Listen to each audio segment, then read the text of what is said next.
Bismillah ar-Rahman ar-Rahim, wa salatu salam ala ashraf al-mursalin. Tout d'abord, je me présente professeur Azougar Abdelhafid. Avant de commencer ce cours, je vais vous donner un aperçu du module électrostatique et électrocinétique.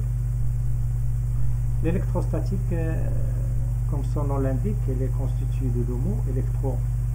Électro, ça veut dire électron charge, statique, ça veut dire immobile.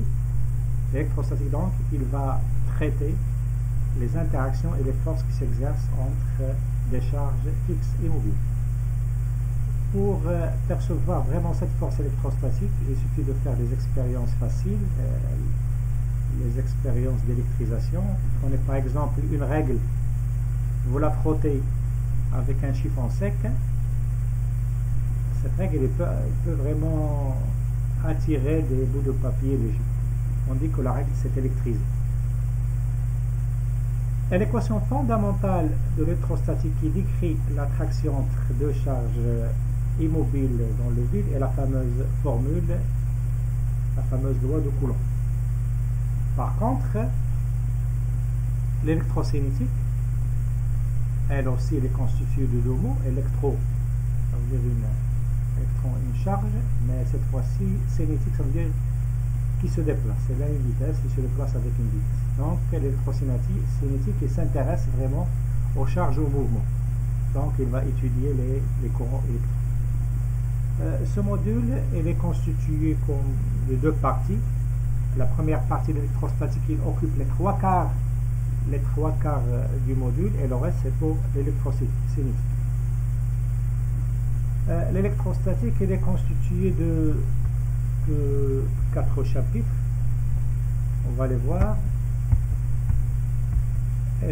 Donc, le premier chapitre, c'est des rappels et compléments de mathématiques. Et ce chapitre sera consacré vraiment, on va faire des rappels des choses que vous avez déjà vues, comme le produit scalaire, le produit vectoriel, le produit mixte et le double produit. Ensuite, on parlera des opérateurs différentiels tels que le gradient, la divergence, le rotationnel et le laplacien. On va voir vraiment leur signification physique et leurs expressions dans les différents systèmes de coordonnées, que ce soit coordonnées cartésiennes, cylindriques et sphériques. Et on va terminer ce chapitre par la notion de transformation intégrale. Donc on va voir les deux théorèmes très intéressants, le théorème de Stokes et le théorème de Green-Strogatsky, ainsi que la notion d'angle solide. Le deuxième chapitre traitera l'électrostatique dans le vide. Donc on va étudier les phénomènes d'électrisation, on va aussi la loi de Coulomb, et on va étudier en détail les différentes méthodes pour pouvoir calculer le champ ainsi que le potentiel électrostatique, et surtout la méthode de Gauss. Et on va finir par l'étude du dipôle. Le chapitre qui suit, et on va voir l'équilibre électrostatique des conducteurs. On va voir l'influence totale et partielle. Et cette partie sera, le dernier chapitre de cette partie sera les condensateurs. Donc on va voir comment calculer la capacité d'un condensateur, quelle que soit sa forme. On va voir leurs caractéristiques ainsi que leurs applications. Donc on va commencer par les rappels mathématiques. Et on va voir vraiment la fonction scalaire. La question qui se pose, c'est quoi une fonction scalaire? Une fonction scalaire, c'est un ensemble de valeurs prises par une fonction f en un point de l'espace M repéré par ses coordonnées x, y, z. On prend par exemple, si on veut calculer la température dans une chambre en un point donné M, on trouve par exemple 20 degrés Celsius, donc la température c'est une fonction scalaire, elle est caractérisée par une valeur 20 et une unité qui est le degré Celsius. D'autres fonctions scalaires, on a l'énergie potentielle, la pression atmosphérique et autres. Après avoir vu la fonction scalaire, on va voir les courbes de niveau. On peut aussi parler des surfaces de niveau. C'est quoi une courbe de niveau? Donc on va l'illustrer par un exemple pour faciliter la compréhension. On prend par exemple, en météorologie, on va calculer la pression atmosphérique en un point de l'espace situé à une hauteur h du sol. Est-ce qu'on remarque la première courbe? Donc on voit les points qui appartiennent à la première courbe, ils ont tous la même valeur de pression atmosphérique. Ils ont tous 996 hectopascales. On dit que cette ligne, c'est une ligne de niveau. La deuxième ligne, la deuxième courbe aussi. Elle regroupe vraiment les points qui ont 1000 hectopascales. Donc une ligne de niveau, c'est quoi? Une courbe de niveau, c'est quoi? C'est une courbe qui joint les points ayant la même valeur. Et on parle ici dans notre exemple des courbes isobares, ou bien les lignes isobares. Après avoir vu le champ scalaire, c'est quoi un champ vectoriel? Un champ vectoriel, c'est un ensemble de vecteurs dans l'espace. On symbolise le champ vectoriel par un vecteur V dans l'espace, un point N, repère par ses coordonnées x, y, z. Un vecteur, elle est caractérisée par une direction, un sens et une intensité. On prend comme exemple le champ de pesanteur. Le champ de pesanteur, il a comme direction l'axe des Z, comme sens le sens opposé de K, moins K, et comme intensité au voisinage du sol, c'est 9,81, et comme unité le mètre par seconde carré. Comme on a vu pour les champs scalaires, on a vu les lignes de niveau, ou bien les courbes de niveau. Pour les champs vectoriels, on va voir ce qu'on appelle les lignes de champ. C'est quoi une ligne de champ? Une ligne de champ, c'est une ligne qui, quand chacun de ces points, le champ est en jeu.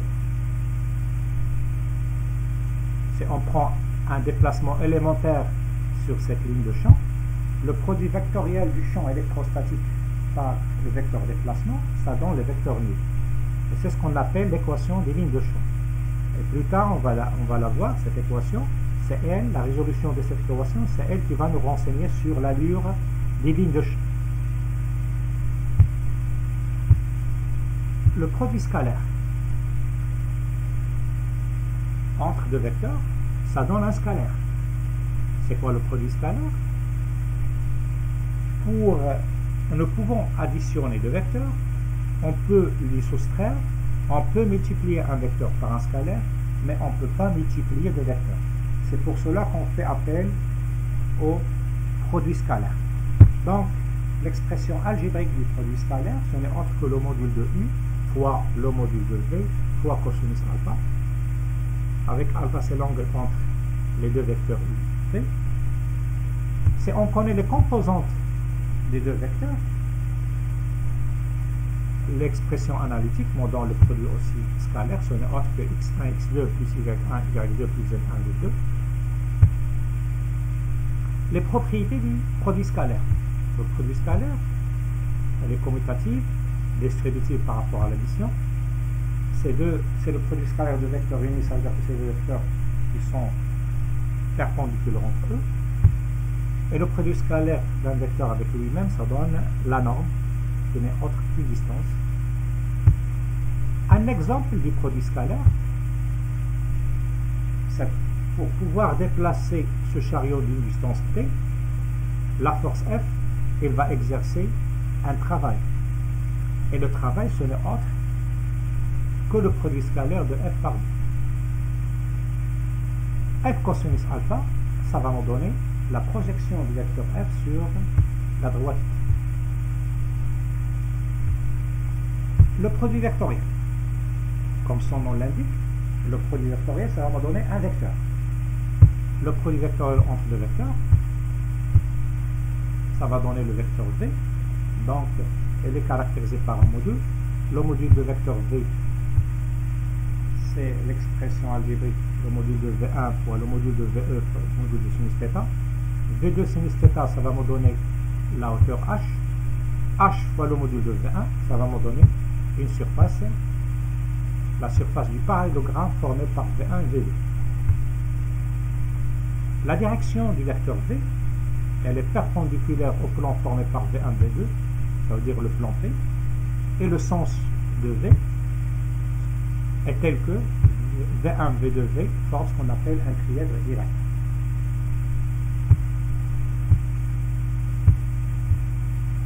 L'expression analytique du produit vectoriel, si on connaît les composants, on fait la méthode que vous connaissez, donc on a les trois composants suivants I, suivant J, suivant K, suivant I on a Y1, Z2, moins Y2, Z1, suivant J, la composante du vecteur V c'est X2, Z1, moins X1, Z2, et la composante suivant K c'est X1, Y2, moins X2, Y3. Les propriétés du produit vectoriel et les noms commutatifs U vectoriel V égale moins V vectoriel U, et les distributifs par rapport à l'addition, et les noms associatifs, et ces deux vecteurs sont collinéaires, leur produit vectoriel est le vecteur U. Comme exemple, si on veut par exemple diviser un écran à l'aide d'une clé, donc on a besoin d'une force F, et la rotation de la force F autour de l'axe de rotation. Pour pouvoir la diviser, donc on a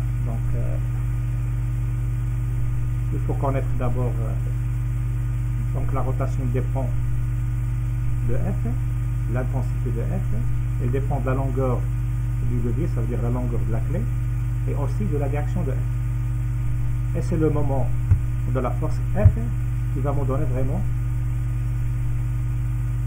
le sens et la direction de rotation. Et ça, elle est donnée par le produit vectoriel. Donc le moment M, ce n'est autre que le produit vectoriel de R, le bras de levier, par la force appliquée pour pouvoir diviser le temps. Au fur et à mesure que F est grande, donc c'est facile de faire la rotation. Et le sens de E, elle est donné par la règle de la main droite, ça veut dire si on suit sur la rotation de R vers F, le sens de N est le suivant, le pouce.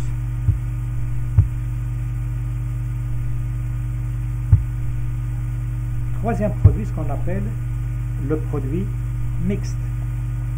Le produit mixte, comme son nom l'indique, c'est quoi? C'est un mélange de produits scalaires et de produits vectoriels. Donc le produit mixte va donner un scalaire, parce que U vectoriel V ça donne un vecteur, scalaire un vecteur, ça donne un scalaire. Donc U vectoriel V ça va donner un vecteur qui est perpendiculaire au plan formé par U et V. Le module c'est la surface du parallélogramme formé par U et V.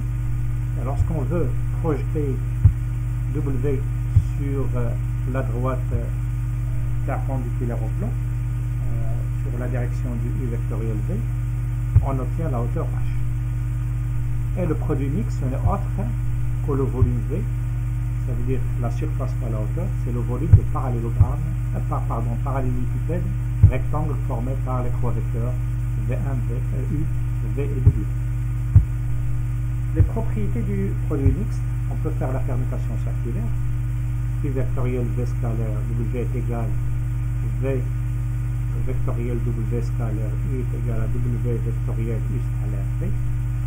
Si le produit scalaire est nul, ça veut dire qu'un vecteur est nul, ou bien les deux vecteurs sont collinéaires, ou bien les trois vecteurs appartiennent au même plan, sont coplanaires. Exemple, on a ce bâtiment qui a la forme du parallélépipède non rectangle. Toutes ces faces sont des parallélogrammes. Donc les ingénieurs, pour mettre l'installation de la climatisation, ils sont besoin de connaître, donc ils sont obligés de connaître vraiment le volume de ce bâtiment. Donc ils vont faire appel au produit mixte. Dès qu'il suffit de connaître les trois arêtes du bâtiment, U, V et W, ils peuvent vraiment connaître le volume de ce bâtiment. Et le dernier produit qu'on va voir, c'est le produit double. C'est entre trois vecteurs, U vectoriel, V vectoriel, W. Ça va donner U vectoriel V, ça va donner le D. Elle est perpendiculaire au plan formé par U et V. et D vectoriel V, ça va donner un vecteur V. Le vecteur V sera perpendiculaire à D et en même temps perpendiculaire à W. Donc V automatiquement, il appartient au plan P.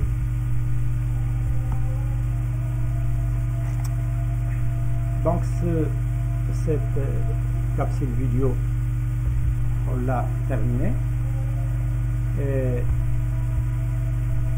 la prochaine fois, Inch'Allah, on va faire les opérateurs différentiels, le gradient, la divergence, le rotationnel et le laplacien. Je vous remercie pour votre attention et à la prochaine, Inch'Allah. Assalamu alaikum.